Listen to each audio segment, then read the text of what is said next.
Alright, you lot. Right, and this isn't going to be a usual shenanigan video, but I want to highlight a problem with this microphone. Some of you lot will know that I've had major issues with this microphone. I'll explain in a minute as I'm taking it apart, because I can't give this back to road because it's just backwards and forwards and nothing really gets done. So I think I've come up with a fix for this, but I'll explain what the trouble was and you'll see what I'm going to try and do in a minute. So let's have a look. Right, so some of you lot who do watch me videos, you may have realised or noticed, you see all the white paint on my fingers, look, I've been painting the shed, bloody white paint all over the place. Anyway, some of you will know that I've been having an issue where I bought one of these microphones, and the minute I got it out of the box, it had a knocking sound. It was literally like a when you move anywhere, when you're walking especially. And then the point of this little ride coat thing is to stop all that. So I sent that back, and sure enough they replaced it and gave me this one. This was alright for about 6 months, and then it developed exactly the same thing. So I contacted them again, and they said, well, you'll have to send it back. You'll have to send it to us to repair. I said, alright, but this is the second time now, and I've still got the same thing, so there's obviously a fault with the microphone. And they said, well, you know, we'll have to look into it. I said, can you send me another one to use in the meantime? And they said, no. So I said, alright, forget about it. So I've had a look into it myself, and you notice there's something wedged in there, but I'll explain why.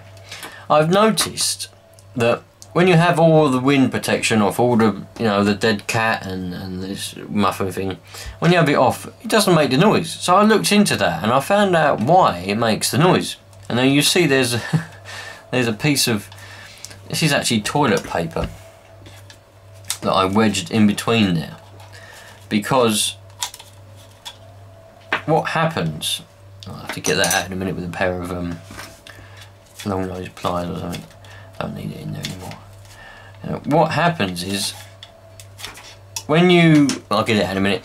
When you put that on, that's all. Yeah, it's kind of all right, but it compresses this. I don't know what this is called. This is like a dome thing, protector thing. It compresses it a little bit. This does. It's hard to believe because it's a bit of foam, but it does. And there's a very small gap. I'll get the bit of toilet paper out in a minute and we'll have a look. But there's a very small gap between those two microphone cartridges. I think that's what they're called. That's what they're called in these microphones for ham and CB radios. I'm going to call it the same thing. Anyway, I'm not a microphone expert, but I think I've worked out how to fix this. There's a very small gap in between. Now the reason I wedged a bit of toilet paper in there, because I thought it'd be soft and it'd cushion it. Yeah?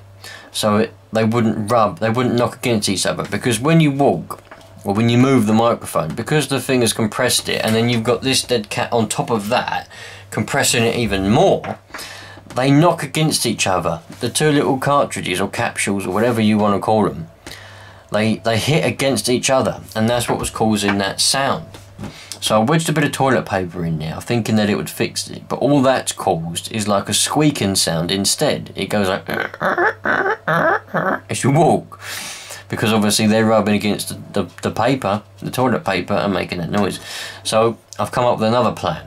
I've got this piece of wood here. It's actually a lollipop stick, but I'm going to use the good end that's not been done, the lolly on it. And I'm going to try to wedge it inside. So from the bottom to the top, so that it can't compress down anymore, because that'll be wedged inside there, so it can't compress down.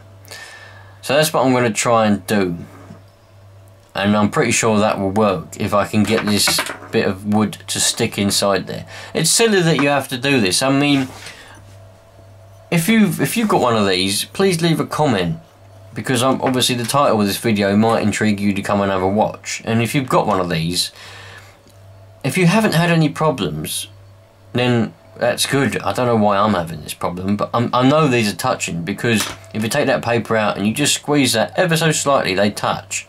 And I did an experiment where I plugged it in and I just squeezed it like that, and it made them touch. And then I watched the footage back, the audio as well as the footage, and it was the exact same noise. So I know these are touching.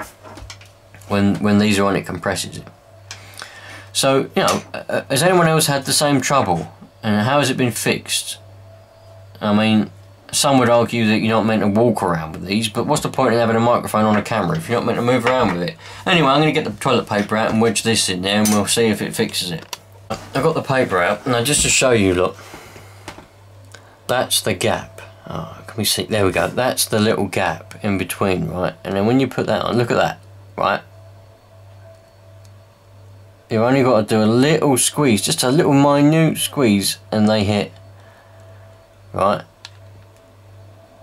And it's that what causes the thing. Obviously I can't look at it physically myself with these on. It's impossible, because once that's on you can't see, and if you move it you might be compressing it more.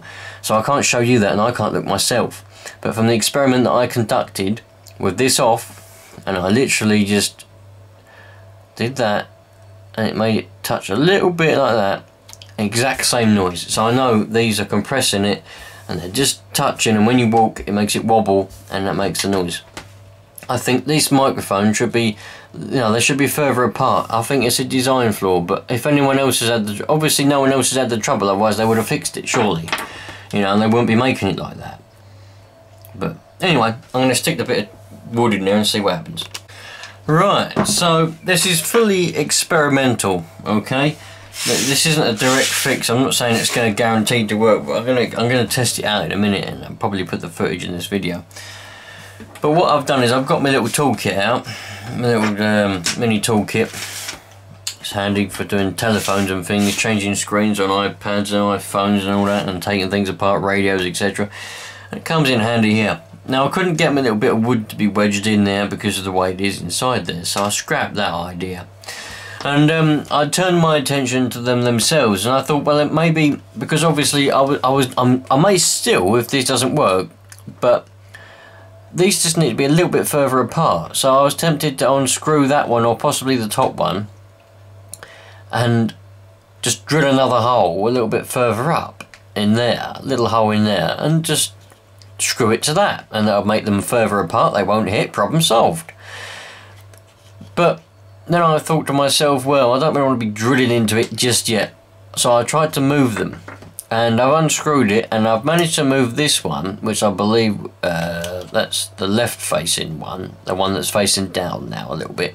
I'm fully aware that the reason they face left and right is because it's a stereo microphone, and that captures the left and right audio from left and right. I'm fully aware now that this one's going to be a bit more downwards, but I'm not too bothered, because all I do is walk around exploring buildings and just filming cars and engines and things like that. So if that's facing a little bit down, it's still going to pick up my audio pretty good. It's not going to be major, you know, I'm not recording films or music videos and things like that, or you know, so that's facing a little bit down now, and hopefully we can see, yeah, I think you can there.